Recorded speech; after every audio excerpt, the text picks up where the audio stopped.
হয়, মই প্ৰথমে অসমৰ মুখ্যমন্ত্ৰী হিমন্ত বিশ্ব শৰ্মা ছাৰক অশেষ ধন্যবাদ জনাইছোঁ। তেখেতে যে মোৰ কথা ৰক্ষা কৰি ইমান সোনকালে তেওঁ মমতা বেনাৰ্জীলৈ পত্ৰ এখন প্ৰেৰণ কৰিছে, তাৰ বাবে অশেষ ধন্যবাদ। আৰু যদি ছাৰৰ কথা ৰাখি মমতা বেনাৰ্জীয়ে CBI তদন্ত দিয়ে, তেনেহ'লে হয়তো মই মোৰ পুত্ৰৰ মৃত্যুৰ আচল কাৰণ মই জানিব পাৰিম। কোনে কিয় হত্যা কৰিলে সেইখিনিহে মোৰ জনা বেছি দৰকাৰ।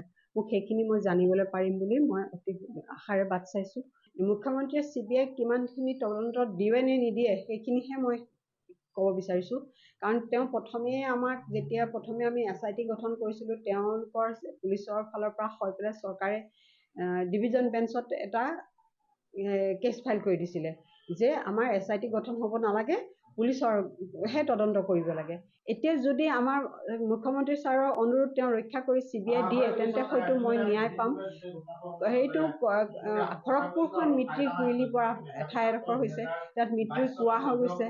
কালি এজনী ছোৱালীজনী মাৰ্ডাৰ কৰা হ'ল, মাৰ্ডাৰ কৰি তাইক কৰিডৰত ওলমাই থোৱা হৈছে। তাই ছুইচাইডৰ ৰূপ দিছে, কিন্তু তাই ছুইচাইড কৰা ছোৱালী নহয়, তাইক মাৰ্ডাৰ কৰা হৈছে। তাই সেইখিনি সময়ত আমাৰ লগত খুব লগ দিছিলে, ফাইট কৰিছিলে। তাই এটা মাত মাতিছিলে যে ফেজানক কিয় মৰা হ'ল ছাৰ, ফেজানক কিয় মৰা হ'ল ছাৰ, তাই সেইখিনি কৈছিলে। আৰু নহয়, সেই মাত মতা ছোৱালীজনীক কালি কিয় মাৰিলে? কলেজৰ কৰিডৰৰ পৰা, গাৰ্লছ হোষ্টেলৰ কৰিডৰৰ পৰা। কোনোবাই ছুইচাইড কৰিলে কৰিডৰত ছুইচাইড কৰিবনে? তাইক এনেকুৱাভাৱে এডাল হেঙিঙত ওলমাই থোৱা হৈছে, যিডাল হেঙিঙত কোনেও ফাঁচি লগাই ওলমিব নোৱাৰে, সেই হেঙিংডালত তাইক ওলমাই থোৱা হৈছিলে। আৰু তাইক ফাঁচি যদি লগাইছে, তাইৰ গাত তেজৰ চেকুৰা ক'ৰ পৰা আহিছে, তেজ তাইৰ পৰা ক'ৰ পৰা বৈ আছে, তাইক হত্যা কৰা হৈছে। IIT খড়গপুৰ এখন মৃত্যু পোৱা হৈছে, তাত প্ৰতিটো ল'ৰা ছোৱালীৰে জীৱনৰ প্ৰতি ভাবুকি হৈছে।